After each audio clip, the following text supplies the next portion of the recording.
नमस्कार साथियों, एक बार फिर से स्वागत है आप सभी का आपके अपने यूट्यूब चैनल गुरुजी हेल्पलेस पर।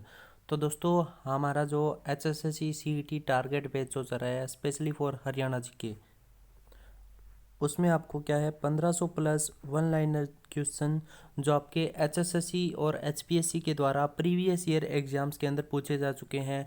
प्रीवियस ईयर एग्ज़ाम जैसे बड़े बड़े भर्तियां थी, Haryana police constable male female और staff nurse, MPHW, assistant lineman, IT instructor, clerk, group D आदि जितनी भी भर्तियां हुई थी दोस्तों, उन सभी से ये क्वेश्चन उठाकर लिए गए हैं। काफ़ी मेहनत से ये क्वेश्चन जो हमने तैयार किए हैं, हैंड रिटन नोट्स जो है वो हमने तैयार किए हैं प्रीवियस ईयर एग्जाम्स को इकट्ठा करके। उनसे हरियाणा जी के जो क्वेश्चन है, हरियाणा जी के क्वेश्चन वो हमने हैंड रिटन नोट्स बनाए हैं। तो काफ़ी मेहनत लगी है दोस्तों। वीडियो को ज़्यादा से ज़्यादा शेयर करना मत भूलिएगा।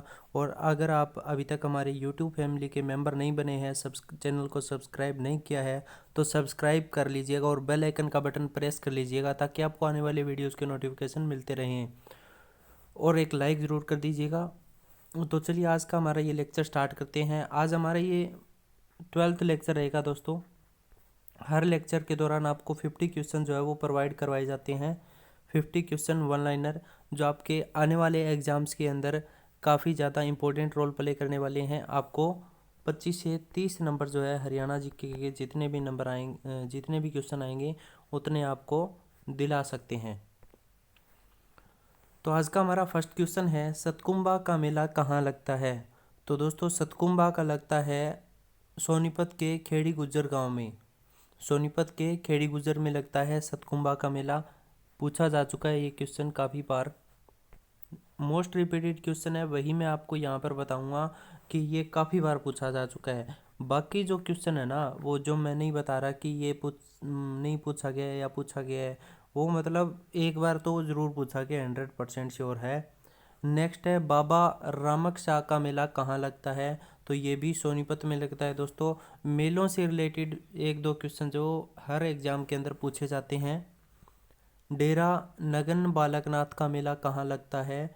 तो ये भी सोनीपत ज़िले में लगता है दोस्तों। नेक्स्ट काफ़ी रिपीटेड क्वेश्चन है ये, मुंगीपा का मेला कहाँ लगता है। तो मुंगीपा का जो मेला है वो लगता है भिवानी के अंदर।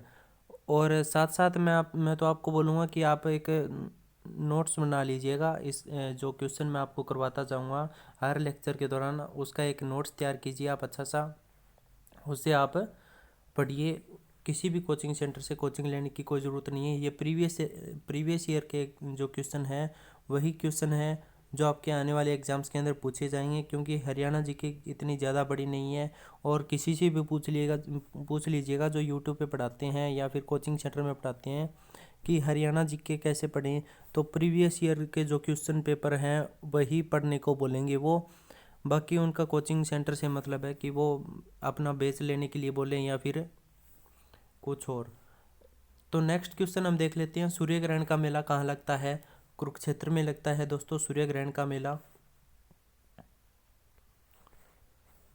डोसी का मेला किस जिले में लगता है। तो डोसी की पहाड़ी कहाँ स्थित है, महेंद्रगढ़ में। तो डोसी का मेला कहाँ लगता है, महेंद्रगढ़ जिले में लगता है दोस्तों। नेक्स्ट है, कपाल मोचन मेला कहाँ लगता है। तो कपाल मोचन मेला लगता है दोस्तों यमुनानगर में। कहाँ लगता है, यमुनानगर में। तीज का त्यौहार किस भारतीय महीने में मनाया जाता है। तो भारतीय महीना यहाँ पर पूछा गया है, तीज का त्यौहार किस भारतीय महीने में मनाया जाता है। श्रावण मास में मनाया जाता है दोस्तों तीज का त्यौहार।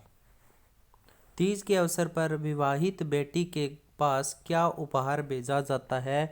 ये दो एग्जाम्स के अंदर पूछा गया है दोस्तों। तीज के अवसर पर विवाहित बेटी के पास क्या उपहार भेजा जाता है। तो सिंधारा भेजा जाता है दोस्तों, सिंधारा। गोगा नवमी का उत्सव कब मनाया जाता है। तो गोगा नवमी का जो उत्सव है वो कब मनाया जाता है, ये भी 3 से 4 बार जो क्वेश्चन है वो पूछा गया है। 3 से 4 बार ये क्वेश्चन पूछा जा चुका है अब तक HSSC के द्वारा। भादो मास के कृष्ण पक्ष की नवमी को मनाया जाता है गोगा नवमी का उत्सव। तो दोस्तों, इसमें कन्फ्यूज़न वाली क्या बात है। तो कन्फ्यूज़न वाली बात है कि आप लोग ये पढ़ लेते हो या फिर आपको मोस्टली जगह जो है वो ये पढ़ाया जाता है कि नवमी को मनाया जाता है, भादो मास की नवमी को मनाया जाता है। तो नवमी दोस्तों 2 बार आती है, कृष्ण पक्ष में भी आती है और शुक्ल पक्ष में भी आती है। तो कौन सी नवमी को मनाया जाता है? कृष्ण पक्ष की नवमी को मनाया जाता है गोगा नवमी का उत्सव, भादो मास के कृष्ण पक्ष की नवमी को। नेक्स्ट है सूर्यदेव की मूर्ति किस शहर से प्राप्त हुई? तो सूर्यदेव की जो मूर्ति है वो अग्रवा से प्राप्त हुई थी दोस्तों। हरियाणा में शिव की मूर्तियां कहाँ से प्राप्त हुई? हिसार जिले के बरवाला से। कहाँ से? हिसार जिले के बरवाला से। हरियाणा के शहरों में सबसे पुरानी हवेली कहाँ स्थित है? तो फतेहाबाद में स्थित है दोस्तों सबसे पुरानी हवेली। और फतेहाबाद का दूसरा नाम या फतेहाबाद का जो उपनाम है वो क्या है? तो फतेहाबाद को हम जानते हैं पिंक सिटी के नाम से। किसके नाम से? पिंक सिटी के नाम से। अगर आपसे पूछे आ जाए हरियाणा में पिंक सिटी किस शहर को कहते हैं, तो फतेहाबाद को कहते हैं साथियों। कल्लन खां ख्याल गायक जो थे उनका संबंध किस जिले से है? तो उनका संबंध रेवाड़ी से है। कहाँ से है? रेवाड़ी से। लिए नेक्स्ट क्वेश्चन है जोराबाई कौन थी? गजल गायिका थी, अंबाला की थी। जोराबाई कौन थी? अंबाला की एक गजल गायिका थी दोस्तों। पंडित जसराज का संबंध किस क्षेत्र से है? तो पंडित जसराज का संबंध शास्त्रीय संगीतज्ञ से है दोस्तों। किससे है? शास्त्रीय संगीतज्ञ से है। और पंडित जसराज के बारे में थोड़ा सा आपको बताना चाहूँगा। पंडित जसराज का जन्म कहाँ हुआ था? तो पंडित जसराज का जो जन्म है वो फिलहाल जो जिला है फतेहाबाद, उस जिले के अंदर गांव है पीली मंदोरी गांव में हुआ था। और जिस समय उनका जन्म हुआ और उस समय क्या है, उस समय ये गांव जो है वो हिसार जिले के अंतर्गत आता था दोस्तों। किस जिले के अंतर्गत आता था? हिसार जिले के। तो नेक्स्ट क्वेश्चन है हमारा आज का, लड़के के विवाह पर कौन से गीत गाए जाते हैं? तो लड़की के विवाह पर कौन से गीत गाए जाते हैं? सुहाग गीत गाए जाते हैं साथियों। कौन से गीत? सुहाग गीत। नेक्स्ट है लड़के के विवाह पर कौन से गीत गाए जाते हैं? बनड़ा व घोड़ी। लड़के के विवाह पर बनड़ा व घोड़ी वाले गीत गाए जाते हैं और लड़की के विवाह पर गाए जाते हैं सुहाग गीत। नेक्स्ट है पीलिया के गीत किस मौके पर गाए जाते हैं? तो बच्चे के जन्म के अवसर पर गाए जाते हैं पीलिया के गीत। नेक्स्ट क्वेश्चन है दोस्तों आज का हमारा, खंजरी व डफ क्या है? खंजरी व डफ क्या है? एक प्रकार के वाद्य यंत्र है साथियों। ये क्या है? वाद्य यंत्र है। छठी नृत्य कब किया जाता है? तो शिशु के जन्म के छठे दिन किया जाता है छठी नृत्य। घोड़ी नृत्य कब किया जाता है? तो शादी के अवसर पर किया जाता है घोड़ी नृत्य। रास नृत्य किससे संबंधित है? श्री कृष्ण की रास लीलाओं से संबंधित है रास नृत्य। हरियाणा का प्रिय नृत्य कौन सा है? तो हरियाणा का प्रिय नृत्य कौन सा है? झूमर है साथियों। कौन सा है? झूमर। झूमर हरियाणा का प्रिय नृत्य है। सांग नृत्य की शुरुआत कब हुई थी? तो सांग की शुरुआत हुई थी 1730 में। कब हुई थी? 1730 में। खेड़ा नृत्य कब किया जाता है? तो खेड़ा नृत्य जो है वो किया जाता है बुजुर्ग की मृत्यु के समय। तो साथियों को आप सभी का काफ़ी प्यार और प्रेम मिल रहा है, ऐसे ही प्यार और प्रेम बनाए रखना और वीडियो को ज़्यादा से ज़्यादा शेयर कर दीजिएगा साथियों। नेक्स्ट है पंडित जसराज को कौन सी उपाधि प्राप्त है? तो पंडित जसराज को स्वर सम्राट की उपाधि जो है वो प्राप्त है। स्वर सम्राट की उपाधि पंडित जसराज को प्राप्त है। प्रथम स्वांगी किसे कहते हैं? प्रथम सांगी किशन लाल भट्ट। प्रथम सांगी कौन है? किशन लाल भट्ट। मेवात क्षेत्र में लोकप्रिय नृत्य कौन सा है? तो ये भी क्वेश्चन 2 से 3 बार पूछा जा चुका है। मेवात क्षेत्र में लोकप्रिय नृत्य कौन सा है? तो रतवाई जो नृत्य है वो मेवात क्षेत्र में लोकप्रिय है। हरियाणा का शेक्सपियर तथा हरियाणा का कालिदास किसे कहा जाता है? हरियाणा का शेक्सपियर तथा हरियाणा का कालिदास कहा जाता है दीपचंद बर्मन को। पंडित दीपचंद बर्मन को कहा जाता है हरियाणा का शेक्सपियर तथा हरियाणा का कालिदास। ये अलग अलग 2 क्वेश्चन है दोस्तों और एक ही क्वेश्चन में मैंने पुटअप किए हैं। हरियाणा का शेक्सपियर किसे कहा जाता है? पंडित दीपचंद बर्मन को कहा जाता है। हरियाणा का कालिदास किसे कहा जाता है? वो भी दीपचंद बर्मन को कहा जाता है। ये क्वेश्चन जो है वो 3 से 4 बार पूछे जा चुके हैं। दोनों क्वेश्चन अलग अलग 3 4 बार जो है वो पूछे जा चुके हैं। दीपचंद बर्मन का संबंध किस जिले से है ये भी पूछ सकता है, या फिर दीपचंद बर्मन का जन्म स्थान क्या है ये भी पूछ सकता है। तो सोनीपत जिले से है उनका संबंध। हरियाणा का दूसरा कालिदास कौन है? तो पंडित लक्ष्मीचंद है हरियाणा का दूसरा कालिदास। कौन है? पंडित लक्ष्मीचंद। लड़के की शादी में बारात के जाने के बाद क्षत्रियों द्वारा कौन सा नृत्य किया जाता है? खोड़िया। खोड़िया नृत्य किया जाता है जब लड़के की बारात चली जाती है तो उसके बाद जो महिलाएं होती है वो खोड़िया नृत्य करती है। डफ नृत्य को पहली बार गणतंत्र दिवस समारोह में कब प्रदर्शित किया गया था? तो 1969 में प्रदर्शित किया गया था डफ नृत्य को। तीज के मौके पर भाई बहन के घर क्या उपहार लेकर जाता है?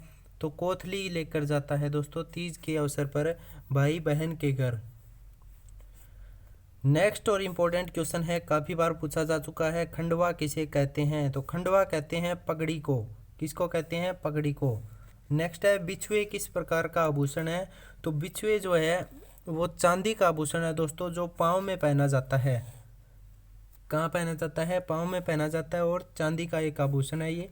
हंसली आभूषण कहाँ पहना जाता है? गले में पहना जाता है हंसली आभूषण। और हरियाणवी लोकोक्ति बुढ़ी घोड़ी लाल लगाम का क्या मतलब है? बुढ़ापे में ज़्यादा श्रृंगार शोभा नहीं देता, इसका ये मतलब है बुढ़ी घोड़ी लाल लगाम का। नेक्स्ट है, अपना होका अपनी मरोड़ का क्या अर्थ है? संपन्नता के चलते स्वाभिमान या घमंड होना। संपन्नता के चलते घमंड होना। बूझनी किस अंग से संबंधित आभूषण है? तो बूझनी कान से संबंधित आभूषण है दोस्तों। नेक्स्ट है, कड़ुल्ला आभूषण का संबंध किस अंग से है? तो कड़ुल्ला आभूषण का संबंध जो है वो हाथ से है साथियों। किसे है? हाथ से। पुरली तथा लौंग आभूषण किस अंग में पहने जाते हैं? तो पुरली तथा लौंग आभूषण नाक में पहने जाते हैं दोस्तों। दूध की रखवाली बिल्ली का क्या अर्थ है? तो दूध की रखवाली बिल्ली का अर्थ है बेईमान व्यक्ति को विश्वसनीय काम सौंपना। बेईमान व्यक्ति को विश्वसनीय काम सौंपना। गोफ तथा कठला गले के जो जेवर हैं वो किसके द्वारा पहने जाते हैं? पुरुषों द्वारा पहने जाते हैं। किस द्वारा पहने जाते हैं? पुरुषों द्वारा। ची बोलना मुहावरे का क्या अर्थ है? तौबा करना। ची बोलना मुहावरे का क्या अर्थ है? तौबा करना। चिलम भरना मुहावरे का अर्थ क्या है? तो ये इंपॉर्टेंट मुहावरे दोस्तों जो काफ़ी बार हरियाणा स्टाफ सिलेक्शन कमीशन के द्वारा पूछे जाते हैं। चिलम भरना खुशामद करना। चिलम भरना क्या है? खुशामद करना। बारह बाट होना नष्ट होना। बारह बाट होना नष्ट होना।